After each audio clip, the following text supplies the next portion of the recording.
society and social pressures. You have to resist them.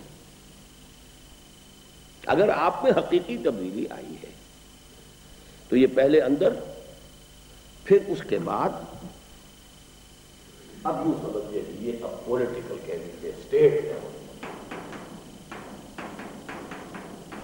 یہ زمین تو اللہ کی ہے، یہ کون حاکم بن کے بیٹھے ہیں؟ یہاں تو قانون اللہ کا چلنا چاہیے۔ یہ ہے مراحل اس جہاد کے، لیکن پہلا مرحلہ اندر ہے، بلکہ اس کو وہاں بھی ہے، پھر اس سے یہاں بھی۔ تو یہ درمیانی جو ہے یہاں پر رہ گیا تھا، اس لیے میں نے واضح کر دیا۔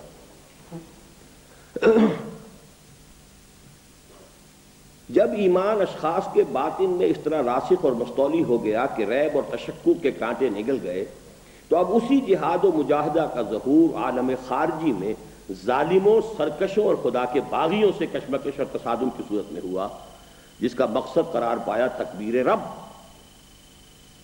وَرَبَّكَ فَكَبِّرْ۔ دیکھیے آج ہم پہنچ گئے وہ سورہ مدثر کی 3 آیات میں سے تیسری جو تھی۔ پہلے ہم نے کیا پڑھا تھا؟ انذار، یا ایھا المدثر قم فانذر۔ سٹارٹ ہوگا وہی جو آج بھی مضمون میں ہم نے پڑھا ہے، تمہیں اٹھا لیا جائے گا لازماً، بلا وربی لتبعثن ثم لتنبؤن بما عملتم۔ یہاں سے دعوت شروع ہوئی، پہنچے گی کہاں؟ تکبیر رب، رب کی بڑائی نافذ کرو۔ تکبیر کے معنی ہم نے کر لیے اللہ اکبر کہنا، صرف یہ اس کی ابتدا ہے۔ اللہ، ہم کہہ رہے ہیں اللہ بڑا ہے، اللہ بڑا ہے، بڑا تو اللہ تو نہیں ہے اس وقت ماحول کے اندر، تو بڑا کوئی اور ہے۔ دنیا میں تو امریکہ بڑا ہے، پاکستان میں جو بھی اس کا دستور ہے وہ بڑا ہے، جو بھی حاکم طبقات ہیں وہ بڑے ہیں۔ نہ عدالت میں اللہ کو بڑا مانا جاتا ہے، نہ اس کے قانون کے مطابق فیصلے ہوتے ہیں، نہ پارلیمنٹ جو ہے اللہ کو بڑا ماننے کو تیار ہے۔ تو کہاں ہے اللہ بڑا؟ مسجدوں میں بھی کوئی چودھری لوگ ہوتے ہیں بڑے، یا یہ کہ کہیں مولوی اگر تکڑا ہے تو وہ مولوی بڑا ہے، بڑا تو کہیں بھی نہیں اللہ۔ رب کو بڑا کرو، تکبیر کے لفظی معنی کیا ہے؟ رب کو بڑا کرو، بڑا تو ہے، اس کی بڑائی مانی نہیں جا رہی۔ ایسٹیبلش، یہ جہاد کی آخری منزل، جہاد نفس سے، جہاد معاشرے سے، جہاد باطل نظام سے، خدائی کے دعوے داروں سے، چاہے وہ خدائی کوئی ایک شخص جو ہے نمرود اور فرعون بن کر بیٹھا ہو، چاہے کسی قوم نے جو ہے پاپولر سوورنٹی کا نعرہ لگا کر خدائی اپنے ہاتھ میں لے لی ہو۔ ایکولی حرام، ایکولی شرک۔ یہاں بھی اقبال کے 2 اشعار ہیں، یہ اردو کے نیچے لکھے ہوئے ہیں۔ یا وسعت افلاک میں تکبیر مسلسل، یا خاک کی آغوش میں تسبیح و مناجا، سبحان اللہ سبحان اللہ سبحان اللہ۔ وہ مسلک مردان خداگاہ خدا مست، خدا مست آ گیا، وہ مست بعد الست جو ہم نے یوز کیا تھا۔ اور یہ مذہب ملا و جمادات و نباتات، مولوی اللہ اکبر کہہ رہا ہے اور انگریز کی چھاونی میں کہہ رہا ہے۔ انگریز بھی اس سے اس لیے تعارض نہیں کرتا، اسے پتہ ہی نہیں میں کیا کہہ رہا ہوں، ورنہ گردن نہ اڑا دی جائے۔ اب اگر وہ صحیح ہے کہ یہ جو بھی کچھ ہوا ہے فوج کے کچھ افسرز نے کیا ہے، تو آخر ان کی خواہش یہی تھی نا اسلامی انقلاب برپا کرے، پکڑے گئے کہ نہیں؟ اگر تھا، میں تو نہیں جانتا کیا مسئلہ تھا کیا نہیں تھا۔ اللہ کی خدائی نافذ کرنے کی جدوجہد کرو گے تو معاشرے سے بغاوت۔ یہ ہے جہاد کی آخری منزل، یعنی اللہ کی کبریائی کا اقرار و اعلان اور اس کی حاکمیت مطلقہ کا بالفعل قیام و نفاذ، تاکہ اس کی مرضی جیسے آسمان پر پوری ہوتی ہے زمین پر بھی پوری ہو۔ یہ حضرت مسیح کے الفاظ ہیں، یا یوں کہہ لیجئے کہ یہ انجیل میں لارڈس پریئر، جیسے آپ نے سورہ فاتحہ پڑھی ہے، وہ قرآن مجید میں ہمیں اللہ نے دعا تلقین کی ہے۔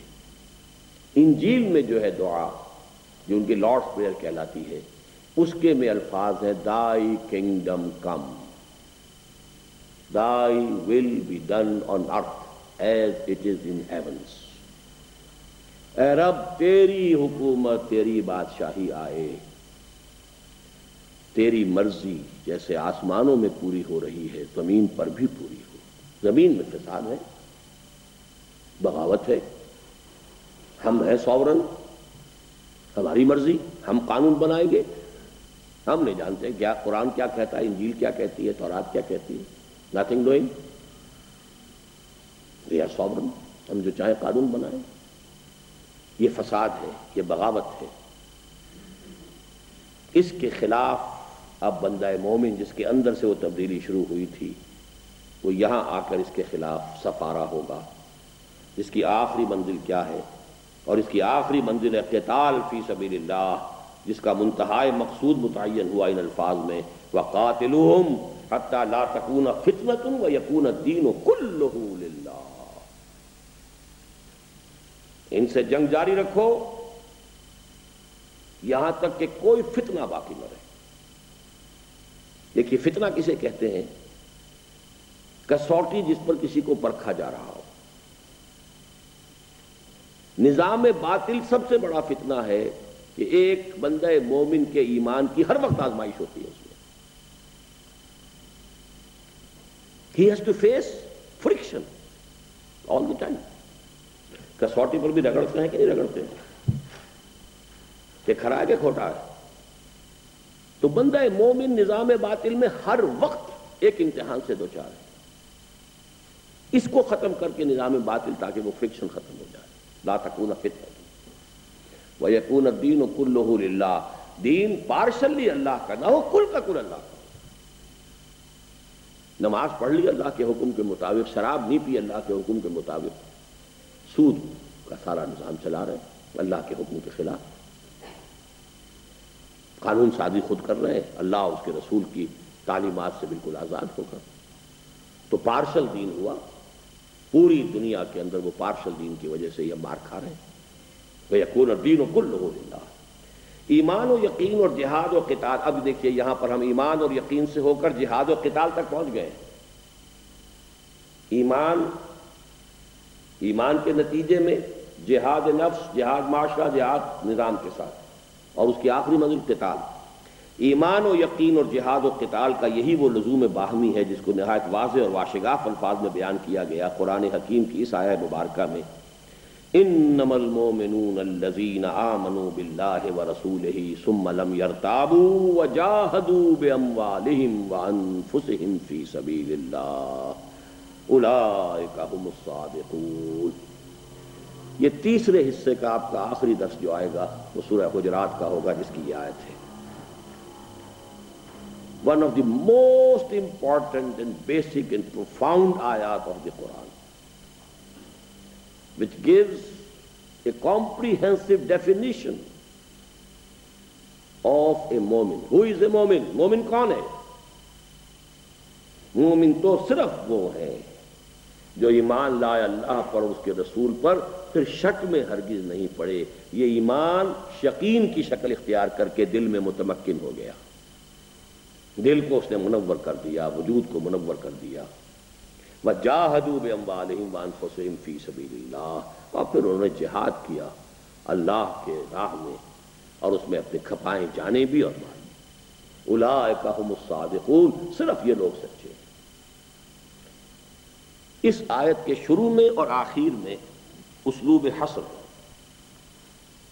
انما، یہ حصر کہلاتا ہے۔ یعنی ایک جملہ تو یہ ہے کہ آپ یہ کہیں کہ زید عالم ہے، آپ نے سمجھ لیا بات کو۔ ایک یہ کہ آپ کہتے ہیں زید ہی عالم ہے، کیا فرق ہو گیا اس میں؟ زید عالم ہے تو بکر بھی ہو سکتا ہے، عمر بھی ہو سکتا ہے، فلاں بھی ہو سکتا ہے، یہ بھی ہو سکتا ہے، تو بات نہیں، ٹھیک ہے زید عالم ہے، ہم نے مان لیا یہ عالم ہے، باقیوں کے عالم ہونے کی نفی نہیں ہوئی۔ زید ہی عالم ہے، اب نفی ہو گئی، صرف یہ زید جو ہے۔ تو انما اس کو اسلوب حصر کہتے ہیں، حصر حصار، محصور کر دینا، کہ گویا کہ ایک